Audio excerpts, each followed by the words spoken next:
So if your goal is hypertrophy and general strength and you don't care about the specific sport of powerlifting, then instead of doing the normal barbell squat and deadlift, there are better exercises that you should do. I'm going to explain what they are and exactly why you should do them. So firstly, let's talk about the squat. The squat itself is actually not that bad of an exercise. I know nowadays, especially on a lot of these like optimal training TikTok influencers, they tend to just really criticize these free weight exercises for not being stable. And yes, the squat is not as stable as a machine, like a hack squat or a split machine squat, but it is still pretty stable. And it's a very effective way of training the glutes, quads, and adductors all in one exercise. And if you really enjoy the squat and you want to keep doing it over, something like a hack squat or Smith machine squat, or if you have limited equipment, then I think it is still a very good choice, right? If these are like S tier choices, this would be an A tier, or at the very least a high B tier choice. Still a very good choice, right? And it's actually the deadlift that I have more of a problem with. But when it comes to the squat, again, it's a very solid choice. And I myself, I spent like many other people, I spent like the first year or so just, doing the squats, bench press, chin ups, deadlifts, and I got to, a 315 squat. But if you want more stability for hypertrophy, right, then the better choices could be a hack squat or a split machine squat. And the hack squat is probably the better choice because you have a back pad that makes everything completely stable. Whereas with the split machine squat, it's more stable than the barbell squat, but it's still less stable than the hack squat. Um, and the good thing about something like a hack squat is that every rep will be identical because you can literally brace your entire back, your entire body onto, the back pad of the hack squat machine and place your foot on the same spot every time. And literally every single rep will be the complete same. Every single rep will be perfect. Every single rep um, will have the same range of motion if you touch at the bottom. And it's just a very great way to standardize it, especially if you're more fatigued and you don't want to, spend extra energy trying to stabilize the bar. Now, there is another choice which I started to use recently, and that is the single leg selectorized leg press. So instead of doing a plate loaded leg press, I just go to a leg press that is loaded by a stack. And obviously with those, right, if you're have any decent amount of leg strength, then you're probably going to max it out within a few sessions. So obviously you're going to have to go single leg. But for me, that's just a very lazy choice. If you just want to train your glutes, quads, and adductors, right, get some kind of leg pressing or squatting movement in, and with as little time and as little fatigue as possible, then that is my choice because you don't have to load up plates. You can just flick a switch, set up the leg press, and just get right to your sets. So that is my laziest choice. But if your goal is just hypertrophy and general strength, and you have access to a hack squat or any kind of pendulum squat even, but usually most gyms don't have that. You either have a hack squat, then that is going to be a better choice than the squat. Again, the squat itself is actually not that bad, and if you want to keep doing the squat because you like it, then go ahead. The deadlift though is a different story, right? Again, if your goal is hypertrophy and general strength, right, because these will still get you very strong, and you don't care specifically about the sport of powerlifting, then I don't think there is any reason at all for you to be doing the deadlift. And there's a few reasons. Firstly, it is extremely fatiguing, right? You're going to tax your central nervous system.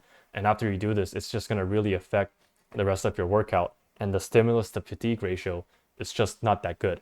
And while I'm speaking about it, right, the specific muscle groups that it targets, because the deadlift is primarily a glute exercise. We can talk about how it trains all of these different muscles, but really it's just going to be mainly training the glutes. It's not actually going to train the hamstrings effectively. In fact, this is a picture of Justin Lee. He's a 750-pound deadlifter, and he has small hamstrings. Same thing with Alex Leonidas from Alpha Destiny. He's a 600-pound plus deadlifter, but he has small hamstrings because, small relatively, I should say, because the deadlift does not train the hamstrings effectively. And really it's just the glutes. But as we know, right, the squat already trains the glutes, quads, and adductors. So it wouldn't really make sense for us to be doing the deadlift, which is extremely fatiguing, just to train the glutes more, especially when our, hamstrings are lagging behind. So if you want to train the hamstrings effectively with a hip hinge, then firstly, you just need two things. firstly, a stiff knee. So legs have to be relatively straight. And the two hip hinges that accomplishes this are the stiff leg deadlift and, again, like I mentioned before, the 45-degree back extension. The next thing is peak torque at 45 degrees of hip flexion. And you can actually see here, right, with the hamstrings, the peak is around 40 to 45 degrees right here. And this is why I would say the back extension is better for the hamstrings than the stiff leg deadlift, because obviously the back extension is set at 45 degrees, right? So this is set at 45 degrees. So therefore, if you just draw this line here, if you can, that's going to be 45 degrees of hip flexion when your back is parallel, right? So this is you holding the bar. It's a very bad drawing. And a back extension. And again, this is how we measure. This is 45 degrees of hip flexion.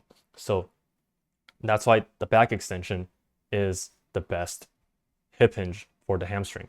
And by the way, I have a private Discord server link in the description as well. So instead of doing the deadlift, which just trains your glutes even more, right? You should be picking a hip hinge that biases the hamstrings. And to summarize, if your goal is hypertrophy and general strength, and you don't care about competing and powerlifting, then you shouldn't be doing deadlift at all, right? Either do back extension or stiff leg deadlift. And you might be thinking, what about Romanian deadlift? Well, the key difference between a stiff leg deadlift and a Romanian deadlift is that in the Romanian deadlift, you're still keeping your legs pretty bent. So the Romanian deadlift is still going to be mainly a glute exercise. And it just doesn't really make much sense to be doing a hip hinge that prioritizes the glutes, when you already train it really well with the squat and you still haven't trained your hamstrings yet. So again, right, instead of doing the deadlift, I would highly recommend doing a hip hinge that biases the hamstrings, especially the hamstrings. So that's going to be, again, 45-degree back extension or stiff leg deadlift.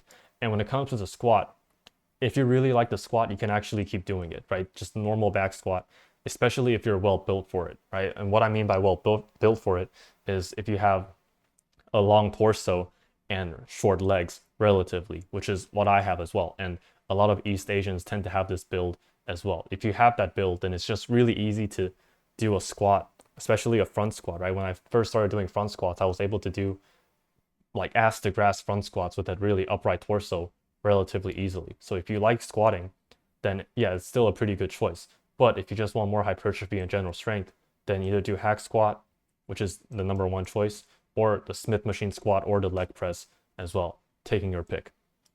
Yeah, so yeah, that's all I gotta say. See you in the next video.